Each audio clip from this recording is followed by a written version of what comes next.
Okay, here we are again. This is a very touchy subject, the subject of giving. And one of the greatest courses of the church today is external religion.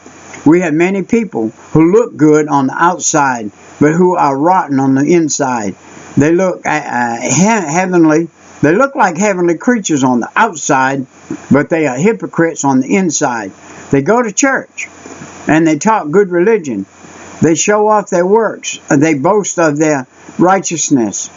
But deep down in their hearts, they are not right with God. It was just this kind of people to whom Jesus spoke in 6th chapter of Matthew. You will remember that he was preaching his Sermon on the Mount. A multitude of people were listening to him. Among them were many religious leaders of the day. And he knew their hearts. All of their religion was external. Their hearts were not right with God. No wonder he blazed out against them, calling them hypocrites. And three things that I would like to show you in the first 18 verses of this chapter. And that is chapter 6, 18 verses of Matthew. And we're going to see the triumphing of a gift. We're going to see the talking of God and the teaching us to pray. Look, listen, that Jesus here assumes that we are going to give. He doesn't say if, but when you give. In the program of a Christian, there must be a place of giving. If, like the Dead Sea, he keeps all and giving nothing, he dries up as to spiritual life and power. If, like the Sea of Galilee, he gives us well as reserves, he becomes a fountain, a blessing, and a joy to God. Oh, that our people might learn, starting with ourselves, not only the lesson of giving, but the joy of giving. Wow. I enjoy in giving. That's one of my passions, is giving. Some men are cheating themselves out of their greatest happiness because they are using for themselves and giving nothing. But Jesus tells us how not to give. We are not to give to be seen of men. He pictures the manner in which hypocrites give. Here is a man who decides to bring a big gift to the synagogue, and he has a servant go ahead of him and sound the trumpet so that all can hear. And as a man passes by, everyone comes out to see him.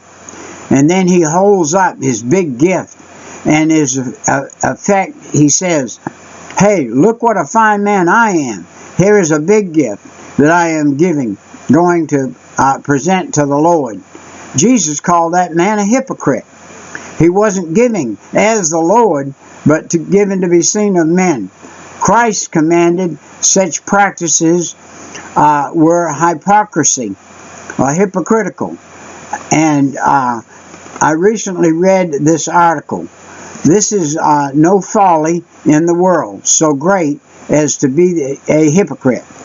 The hypocrite is hated of the world for seeming to be a Christian. He is hated by God for not being one. He is hated by himself and is even despised by Satan for serving him and not acknowledging it. Hypocrites are really the best followers and the greatest dupes that Satan has. They serve him better than others, but receive no wages.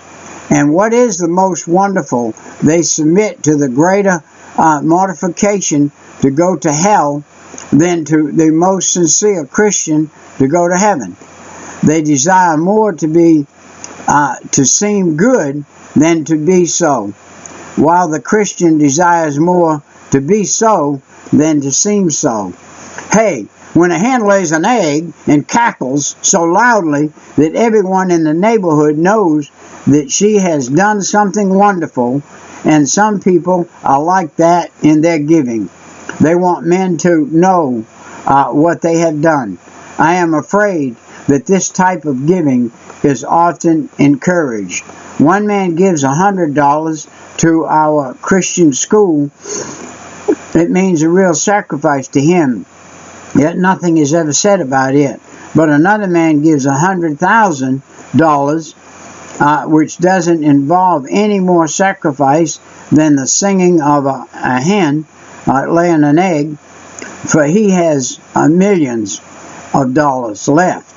But his gift is triumphant over the country, and Jesus said that such men had their reward. What is their reward? It isn't a reward from heaven. It's a reward of being seen of men. And that is certainly a poor and feeding reward. He now tells us how to give.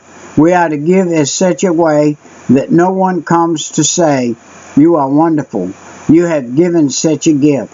Even the giving gift is to take a little notice, a possible of what we have given. Jesus said that we are not to let the left hand know what the right hand does. That is secret giving.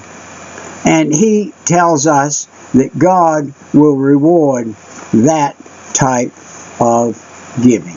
We'll see you next time. Right. Bye.